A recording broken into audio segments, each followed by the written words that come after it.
All right. How you doing? My name is Sammy Dubourg. I am a student at Montclair State University. I'm doing a group project on Hinchliffe Stadium. From what I know about Hinchliffe Stadium, it's maybe one of the few, one, two, or three remaining Negro League stadiums left in the whole entire United States. And when we did the project last semester, I was intrigued at the fact that, the people of Patterson actually showed an interest in it and they want to like revitalize. And, you know, black people have been marginalized in throughout history. It's known.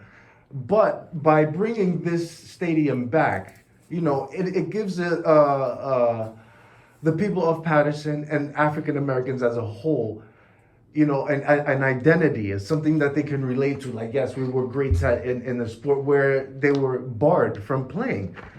And from what also, like, Jackie Robinson broke the color barrier, but from actually research, it was Larry Doby, who played for the Black Yankees, who actually was the one who was pushing from further integration of the Negro League.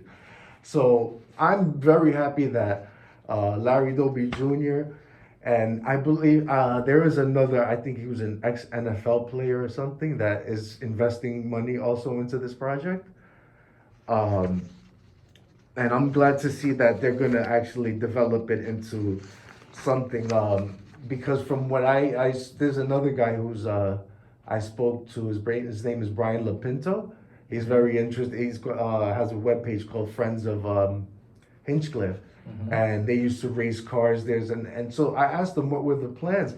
I thought they were gonna turn it into just like say a multi-purpose track football, but I was hoping that they were gonna put the roots back, the baseball. That's where. And they said yes, they are gonna do that indeed. Is that correct? 100%. Oh, awesome. All right. So now here are questions. Are you aware of the plans for the stadium renovation? And do you think these are positive changes? Absolutely. I think right now what you basically have is a dilapidated piece of property right across the street from our Great Falls. The way that I look at it from an urban planning perspective is that entire area right now is being renovated. But Hinchliffe Stadium is of the utmost significance for the reasons that you mentioned, but also for the reasons that it matters to the residents of the city of Patterson. For example, the recreation director for the city of Patterson and the assemblyman Benji Wimberly, he actually played in this field. Vaughn McCoy, which I read in some of your documentation that you was looking to speak to him as well. Vaughn McCoy, not only was he the city administrator here for some time, but he's actually one of the people that's working on the project as well. And he played in this field. Wow. So the significance of this field, while it's a historic landmark, this field, this stadium means so much to the residents that are here today. Okay. All right. And one question I wanted to ask is, why is the Great Falls literally right next door, but it's so well manicured, yet the stadium and the lot, I guess the community garden next to it is dilapidated? Why isn't that included in that? Is that managed by Passaic County? No. Hinchliffe Stadium itself is a stadium that's owned, managed, and operated by the municipality itself. Why? I'm gonna be honest with you, I can't really put my finger on why. Okay. All I can do is say that through this administration, we have taken a real hands-on approach to making sure that this rough that you see, we get to polish it into a diamond. Absolutely. And turn it into a community resource. Okay, so the Great Falls next to it that's county run, I guess. Or that's no, that's actually ran through the state. Oh, it's a state park. Okay, enough said. Yeah. That's where the money comes from. Okay, so prior to the planned renovation, were you concerned about the state of Hinchliffe Stadium? If so, what were your concerns? Could you repeat the question? Okay, prior to the planned renovation, were you concerned about the state of Hinchliffe Stadium? If so, what were your concerns? Honestly, my concern was just more of a community concern. These type of places, blight, dilapidated properties, they only breed negativity, right? So you got to think about not even going as far as to think about gangs or anything like that, but just think about just children. You and I were both children. Wouldn't you, if you've seen this big open space, Yeah. wouldn't you want to go inside and find out what's in there? So Yes. for me, it became a community safety issue to make sure that that Hinchliffe Stadium was renovated. So for me, first and foremost, it became a safety issue to make sure that the Hinchliffe Stadium was renovated. But I want to give a huge shout out to the director, Mike Powell, him, Baye,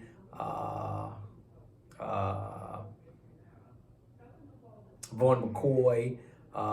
There's a handful of people that worked on this project to make this project successful. So I want to, definitely tip my hat off to them. They were the people, and the mayor, first and foremost, was the person who had the foresight to see that this was a jewel and that we need to reinvest back into this jewel. Wow, you nailed that. My goodness.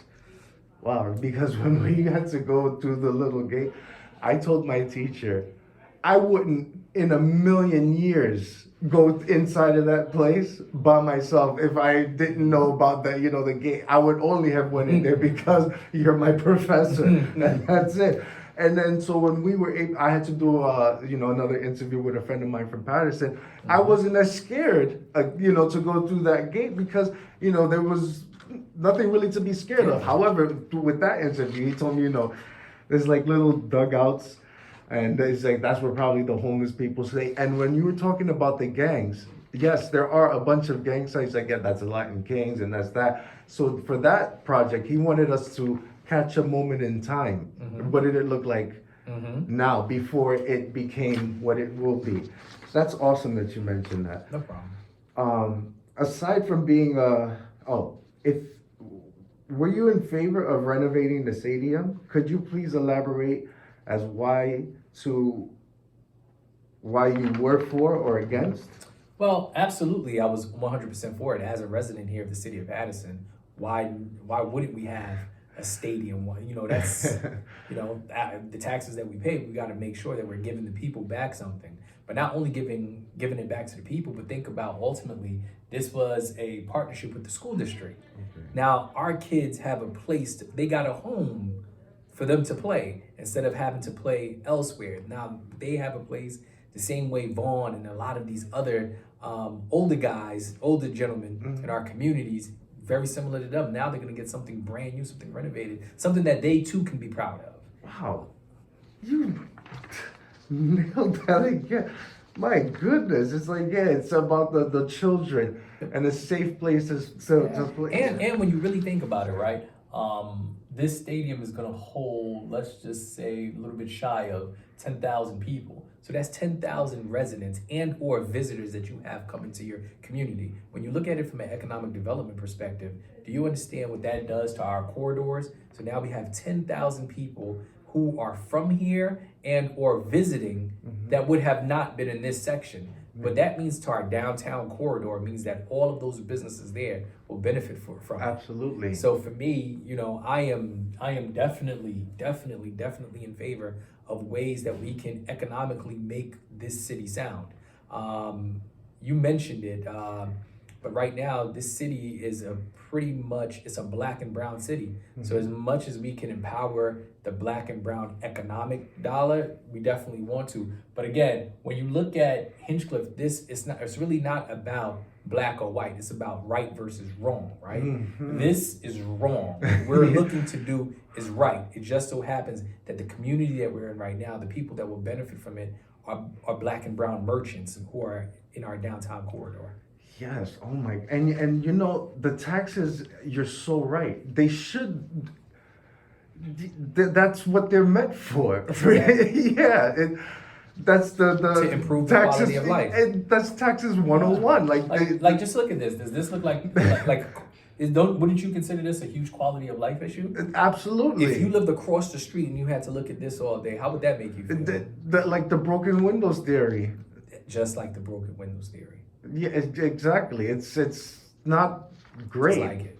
Just like it. Just think about it. And it's funny that you mentioned the tax money. Yeah, and think about it. Are you proud? I'm not proud to say that this is in my community. Or that it was a former Negro League stadium. And this is how it looks now. Come on. Yeah. Think about it. That's It's this Hinchliffe Stadium is at some point it's not only going to be an urban planning tool to teach, but it's also going to be a social equity. Like it dives into so many other aspects of education. Just this one particular project. Okay, all right. And what's good is that the facade is still, maintained, because those works of art were done by a really popular sculpturist, and I was like, wow, this is awesome. And what I was also going to mention was how putting the Devil's Stadium in the middle of downtown Newark, because I live in Belleville. Downtown Newark is like, not the greatest, but from what I've seen, it's a tremendous improvement. It's unbelievable. It's a tremendous improvement. It's unreal. I could not believe so there were literally people coming from, the Caldwells. Absolutely. And everywhere else, Absolutely. and coming into Newark. Absolutely. When you think about the city of Patterson, think of a real destination city, right? Mm-hmm. Now we'll have a stadium. We have a national park, the visitor center, the Falls. It's a national park. Now we have a historic Negro League Stadium. Like, we are truly a destination city. Absolutely. People want to come here. Yes. And it's our responsibility as administrators and people that's in government to work for the people. Absolutely. The people don't work for us. Absolutely. Well said. One thing I did want to mention was I did tell my last professor last semester that there's not a lot of public transportation to there, like as there is, because Not necessarily. Red Bull Stadium. Not necessarily. Think about it. Hinchliffe Stadium is right off of 80. 80 is off of 80. It's right off of Route 19, which is right off of the Parkway. Mm-hmm. Now, when you think about public transportation, downtown Patterson, that's where we actually have our transit hub, where you got the trains, where we have a train that honestly goes into, I think it's one stop away from New York. You have to take a transfer at some point, Mm-hmm. because we operate currently right now on a diesel line. And we have buses. Our buses connect to basically every other part of I'm gonna say this northern region.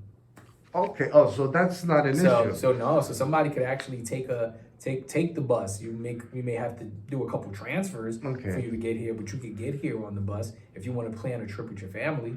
If you're in New York and you want to plan a trip, here, you just gotta hop on a train, take a transfer, and hop on the train that'll take you right downtown Patterson, and you can get here. Okay. Oh, so it's not that far from downtown Patterson? No, it's not that far at all. Oh, okay. I didn't know that. Not that far at all. If you are a true commuter, Mm-hmm. you can absolutely get there with no problem. Okay, yeah, it's beautiful. I actually seen how gravity works, because it's really a hill, and then the Pacific River goes down. Yep. So again, if you are a true transit commuter, public transportation commuter, you could definitely get there. Absolutely. Okay, so that's not a barrier. All right. No.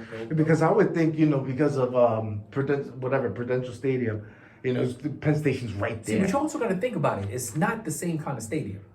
They're two totally different stadiums.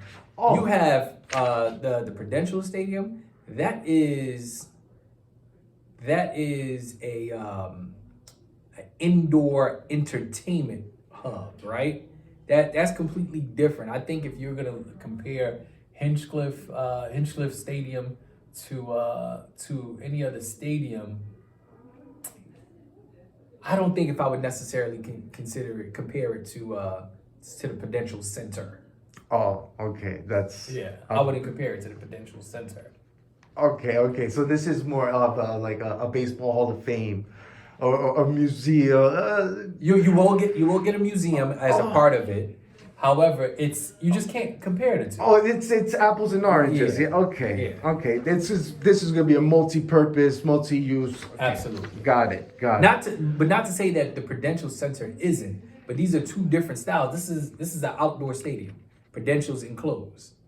So the level of programming that you can do someplace where you don't have to worry about old lady weather, right?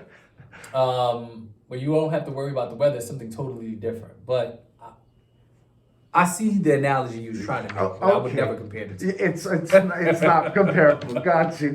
I tried.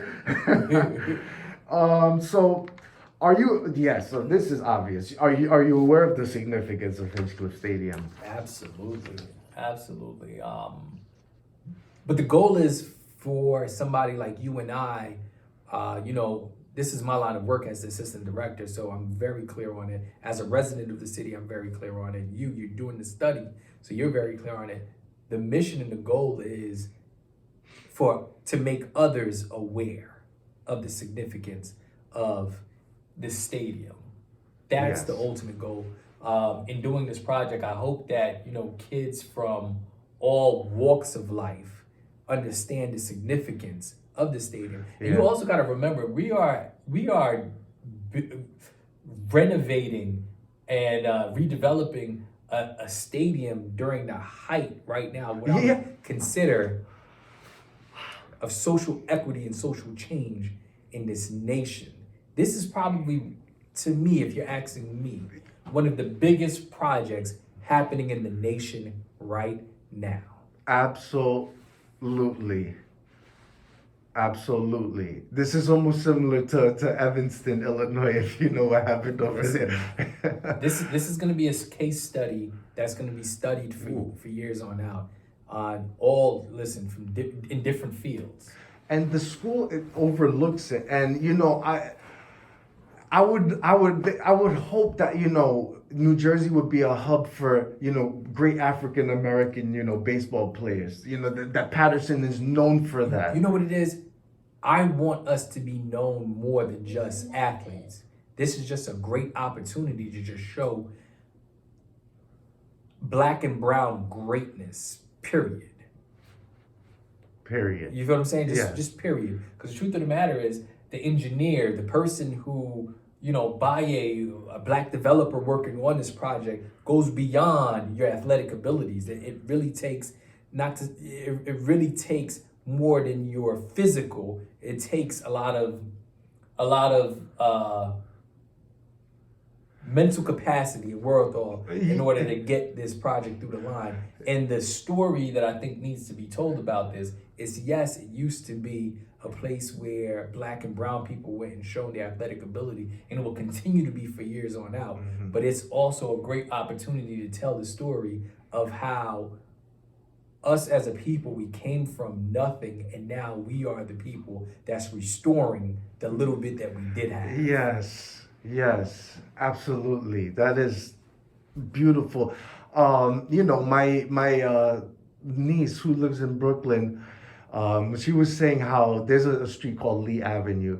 She was like, "Oh yeah, the Orthodox Jews were coming, and they were coming in Benzes, and then they were picking up the boxes of free food. Like, why would you do that?" And I'm like, that's not the question to ask. The question to ask is, why don't African Americans and black people do that for each other?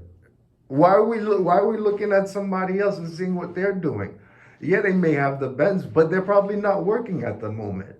There's a reason probably why they needed that box of food. Why are you looking at things to? So it's what I would like to say is that what you just saying is like we are doing it ourselves, and in the wake of all of the Black Lives Matter, the George Floyd, we're starting to actually see I don't want to say justice, but just not righteousness, but just normalness, like things that are supposed to be done properly, like not like what happened to Emmett Till. That was the complete injustice. But I see it in African Americans. We don't. It's like almost us. It's everybody for themselves in a way. I would say like not for everyone. Like in the South, maybe like there's more Southern hospitality, but there has to be a collectivism amongst us African Americans. We should have. There is like stuff like that, Southern poverty, but we would have to be, say, compared to the Jewish people, for a lack of a better word. We have to be that tightly knit in order for everything to cease, the inequality or the inequities to cease. You know what? I think what you're saying is that us as a people and as a race, we have our issues. No different than every other race has their issues as well. So, a lot of my friends there, I have Jewish friends. Yeah. They got their own issues within their community as well. Yes. The white community, they got their issues within their own community as well. Mm-hmm. I just think that, this is more of a celebration Okay. of what it is that we have been able to accomplish, right? Being able to break down the barrier lines in baseball, having a historic Negro League field in our community. To me, this is more of a celebration of what we are able to do collectively versus looking at what we can't or haven't done in some time, which is no different to me than other groups. You understand what I'm saying? Other groups, they would tell. I hear the conversations. Mm-hmm. Other groups have their own issues, and they go through their own trials and tribulations as well. Absolutely. And we go through ours, but I think this is a bigger moment of celebration of what our forefathers was able to do, and what today, how we're able to grab the baton and take it over the finish line and open up doors and opportunities for many more others to come in through. Very well said. Very well said. Great. Oh my goodness. Beautiful. Oh my goodness. Okay, so why hasn't the city of Patterson maintained it? I can't speak for any other administration. I just know that we came in locked and loaded. The mayor had a vision. Michael Powell, the director of economic development, he took that baton, and us as a department as a whole, we're just executing. I can't tell you about any other administration. Okay. All right. Okay. So, do you know of any future plans for the stadium? Like what is the last thing? Because I heard that they wanted to have like senior homes. Oh, that is part of the development. Okay. Where there's going to be, again, you're going to have Hinchliffe Stadium. There's going to be a museum there. There's going to be a restaurant there. There's also senior housing that's being built. Grandparents raising grandchildren. That's I can't remember the number of units, but that's going to be a space there as well. But ultimately,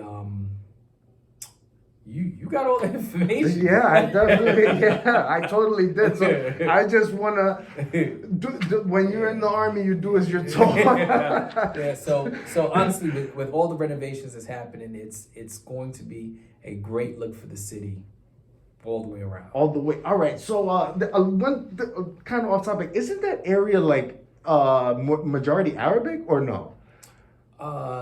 The city of Patterson is a very diverse city. So that area, it's mixed. It's more mixed. Hispanic. It's a mixed population between the Browns. Okay, yeah, because I know that they got their little pockets. Yep. Yeah. Yep. Okay. However, that area is mixed. You have all shades of browns. Oh, okay. Awesome. Would you like, like it says, would you like to see the city, state, federal government revitalize it and or put it on a list of cultural preservation? But I really want to ask, should it be put on the federal government for protection, like as something historic that they can never? It is. It's a historic site. It's already historic. It's Done deal. Yeah, it's already a historic site. Forever. Forever. All right. Forever. Great. I'm glad to hear that. All right. I'd asked you what the neighborhood was like. Yes, the people of Patterson do feel a connection to the stadium, obviously, because, you know. You know, I think what you'll have is you'll have a lot more of our mature population who really understands because they played there. It was open and available to them, even though it wasn't in the best condition. There's a connection there versus some of the newer population. And what we're trying to do is make sure that the new generation understand its history, so that way they can start to build that connection. Because you know, my son, for example, my son is 10 years old. Okay. My son runs tracks. He plays football. So at some point, he's bound to be in the stadium. Gotcha.